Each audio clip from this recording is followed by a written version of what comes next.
Carbon tax would also be a boon for taxpayers. A recent study by the Hamilton Project at the Brookings Institute found that a modest carbon tax would, within 20 years, reduce annual emissions by 12% from baseline levels, generate enough revenue to lower the corporate income tax rate by 7 percentage points, and decrease our deficit by $815 billion, all while protecting the poorest households from undue burden. Sounds like a no-brainer, right? He told the Palm Beach Chamber of Commerce last week that anyone who supports a carbon tax is on acid. Yes, acid, as in LSD. Bill Koch inherited his billions from Daddy, who himself got rich helping Joe Stalin build refineries in the USSR. So it's not surprising that he opposes the carbon tax. It would cut into his bottom line. But in reality, opponents of the carbon tax, like my next guest, Austin Petersen, libertarian commentator and editor of the LibertarianRepublic.com, are the ones who arguably are tripping on acid. Austin, welcome back. Tom, I never touched this stuff, my friend. Thanks for having me back. Oh, well, you should try it, Austin. No. Anyhow, do you really believe that it's okay for a multi-billion-dollar, arguably over the decades, a multi-trillion-dollar industry to get away with not paying the waste, you know, the bill for the trash that they take out when you and I have to pay to dispose of our trash? Absolutely not, but that's exactly what this carbon tax would do. You're basically saying to these industries that they can pay to pollute. So let me ask you something, Tom. Do you think it's okay for me to go to the government and say, hey, I'm going to give you, the government, $50, and then I'm going to go pollute my neighbor's lawn? That's ridiculous, Tom. People who pollute other people's lawns should have to pay the prices for that directly to the people whose lawn they pollute. That's called private property rights. What you're talking about is socialism, sir. You're talking about taking money from individuals and giving it to the government. So what you're suggesting then, Austin, is that we should simply ban polluting? No, what I'm suggesting is that people who pollute other people's private property should have to pay the full recompensation for that, first of all, and then you have to go in. So you are in favor of a carbon tax? No, I'm in. A carbon tax is taking money from the person who is polluting and saying, I'm going to pay for pollution. That's ridiculous. No, it's actually, the way carbon taxes work if you institute a carbon tax, the way the carbon tax works, it's okay to pollute. Austin, the pollution is already happening. People are not going to stop driving cars. They're not going to stop, using electricity from coal-fired power plants.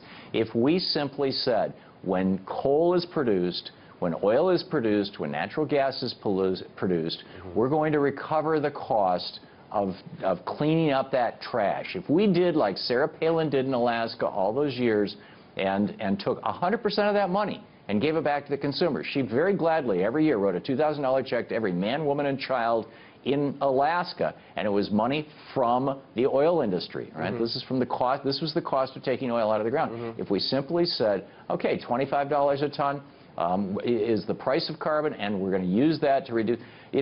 Libertarians like you say that you believe in a free market. No, I do believe in a free market. For you to have a free market, you have to account for both cost and value. Well, you're talking about negative externalities, Tom. Of fossil fuels. You're talking about negative externalities. We haven't accounted for the cost. Australia has had a carbon tax for several years now, and what they have found that despite the fact that they have paid $37 a ton by 2020, their domestic emissions are going up, not down.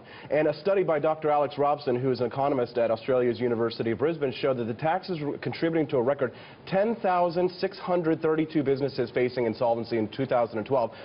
That's up from 10,481 last year. And the hospitals are being affected. And also, carbon taxes are regressive taxes, Tom. That means that poor people have to pay a higher percentage of their income for those taxes because they pay a higher percentage for the carbon industry to be able to pollute. You're asking for poor people to pay these costs. This is a war on poor people. Carbon taxes are a war on poor. No. If you give all the money back to the people, you're not doing it as a war. You're not giving it to the people. You're giving it to the government. And the Australian government found that the average household cost of living was increased by $550 a year. The Australian government is not doing it right, Austin.